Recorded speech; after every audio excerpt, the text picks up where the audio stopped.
The other day, a real estate agent asked me what I thought of the market, what was going on. And I just paused and I said, it's weird. And they said, yeah, it's weird. And so it's a little bit of a poop show out there, but what does that mean to you and your family and real estate and everything? We're going to get into it right now. But first, if we haven't met, my name's Doug Varinas. I'm a licensed real estate agent in Vancouver, Washington. And if you are looking to buy or sell a home, I encourage you to use the link to schedule a brief, no pressure chat with me about where you're at. We can talk about whatever you want, real estate or not, and see where you're at. And I can give you the information you need to make the best decision for you. Let's get into some market statistics. It is getting weird out there, as I've said. Let me see if I can share my screen here. So we are looking at new listings down 22% week over week, pending sales down a little bit, closed sales up 40% week over week, time on market is going down, and the average sale price and the median sale price are kind of holding, although these numbers are up from, several months ago. So this sort of indicates like maybe a last push before the school year started, especially with that closed sales. Like the new listings falling makes sense because just cyclically people are, nesting and getting ready for school. But the closed sales does indicate sort of a last push before the school year when the housing market kind of slows down a little bit. And so, yeah, things have been weird, and weird meaning that for the longest time, people were stuck on their property values being higher than what people were willing to pay, because usually when interest rates tick up the way that they have, tick up is maybe an understatement compared to what we were sort of used to. But again, historically, we are still below average. So interest rates for like an FHA loan have been coming in, well under 7%, which is sort of the, like 40-year historical average. It's been 7%. But the prices have sort of failed to come down in relation to the interest rates for like a year or two. It's like 2 years where the prices were still very high, but the interest rates were still high, which you'd expect not to be the case with basic economic principles working. Well, now we're finally in a spot where prices are beginning to come down, while interest rates have also kind of come down comparatively. And so it's a really interesting spot if you're a buyer. So let's take the buyer's perspective first, and I'll give you some case studies. I have a couple of buyers. One buyer is looking in the 700, 800 range. They have very specific needs in mind. They are watching prices. They are watching rates. They are weighing their options with remodeling. And I think they might be a little bit extreme, but I think they're a good example of today's buyer who is very cautious and they're willing to wait for what they want. They've seen prices go down. They're starting to kind of, if they've been looking a lot, they've been seeing this trend of prices going down, more concessions, and they are willing to wait for what they want because the forecast for, I don't have a crystal ball, disclaimer, but interest rates haven't gone down. We've been hearing this interest rate going down thing forever. And I just tell people to work under the assumption that interest rates will be between 6 and 7 for the foreseeable future, and to not really anticipate a lowering of interest rates. I mean, always running your numbers conservatively is going to help you out. And so these folks are just cautious. They're waiting. They want an office. They want 4 bedrooms and an office. And if they can't get that, they're willing to wait and wait and wait and wait. And while at times it's been, I thought we've looked at some houses that really fit the bill. It didn't fit the bill enough for them to move. That's kind of one example of a buyer who's very cautious and waiting, and they're gonna wait for what they want. I have some first-time home buyers that are looking for an under 450 place. And actually, I love this space. Like maybe as a real estate agent, it's not the most lucrative, I guess, but I don't care because I just enjoy this sub 450 space because I just think there's a lot of opportunity, especially now. I've seen a few under 400 homes. Obviously, they needed a lot of work. But for where they were located and the price that people got, I mean, there's one in Lakeshore that went for like $371, and it was a great home. I think I did a video on it. Actually, I did. I'll put a card here. Check out this video I did of the home in Lakeshore that I looked at. That was, I think it was listed at 4, and it went for $371 cash, I believe. Tremendous opportunity. And I saw a couple of those. I saw one in Orchards for a 3-bedroom, 2-bath, 1,000 square foot. And it was, I think it was under 400, and it's pending.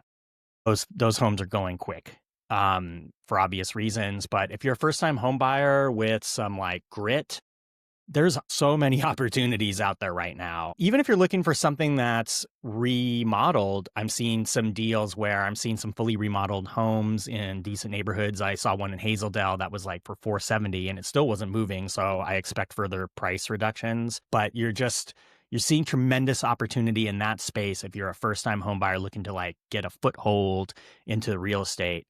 Plenty of opportunity. But consumers are being a little more finicky, and they are sort of monitoring what's going on with rates, because you do still hear the rate lowering chatter. To me, it's, hard to say. It's up to the person. Like if you can wait, and you're willing to wait, and that's kind of what you think, you can have that. Given how kind of slow the market's been for a certain segment of homes for real estate, you can afford to be patient, and that's great. For sellers,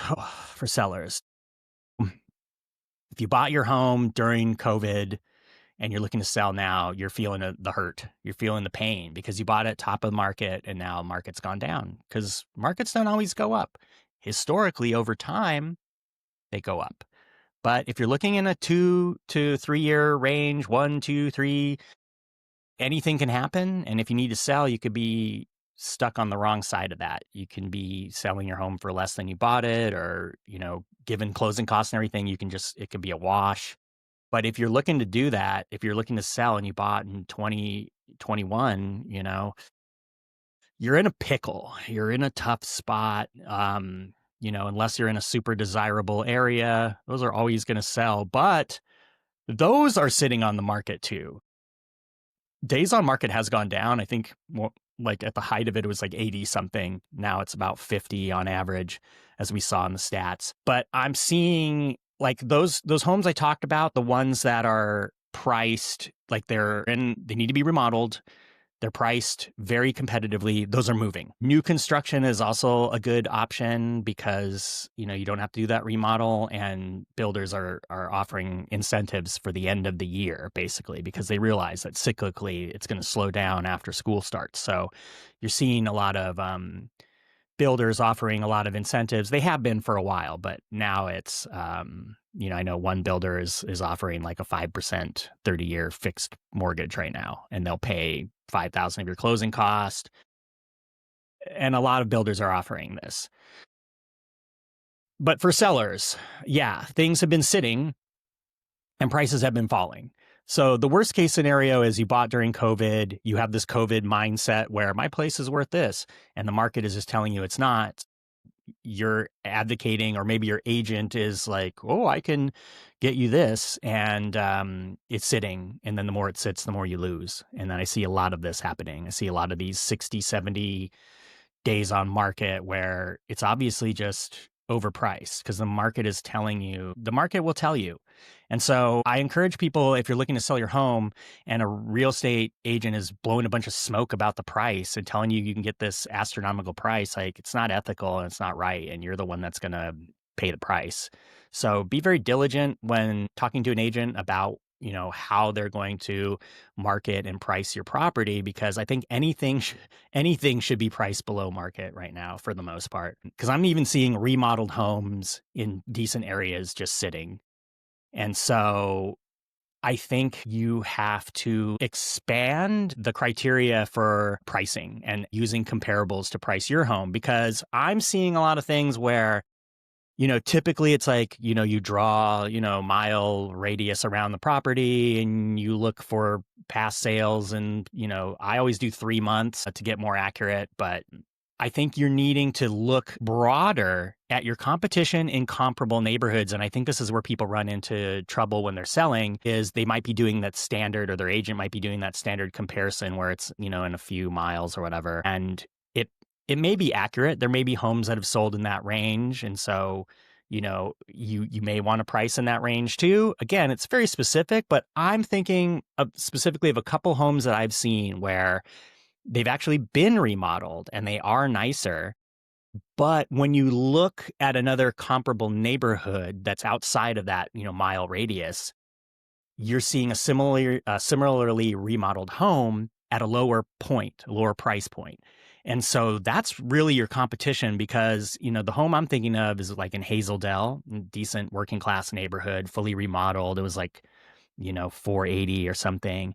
And then I look at one that's in Fircrest in East Vancouver, sort of comparable neighborhood. And then that home fully remodeled is, 440. And so I think you really have to look at the competition in a broader geographical sense. You really need to get granular with the pricing. And it's not just a standard, 1 mile radius and last 3 months, and that's how we're going to do it. Like that might have been how it was when things were flying off the shelves and, things were a little more brisk. But we've just reached a more balanced market, a more competitive market for sellers because the inventory's also gone up. We're at like 3.5 months of inventory. It just means there's more homes on the market for people to look at and choose from. And so I think that sort of comparable neighborhood comparison is very important if you want to sell your home, because if it sits, you're losing money, especially if you're like trying to get into another home or you've already moved out and now it's just sitting and you're paying 2 mortgages and it's just costing you a lot. So pricing couldn't be more important. If you're interested in getting an analysis of the price of your home, you can also click the link too. As part of that chat, we can talk about what pricing your home might look like in that broader sense. I'd be happy to do that and have a chat about that. I hope you have found value in this video. If you have, please consider liking and subscribing, hitting notifications, because I love making this kind of content. I love it's raw. It's no BS. There's no pressure. It's just straight value that I'm trying to provide for you. So if you like it, consider liking and subscribing. And I thank you for watching and you have a great day.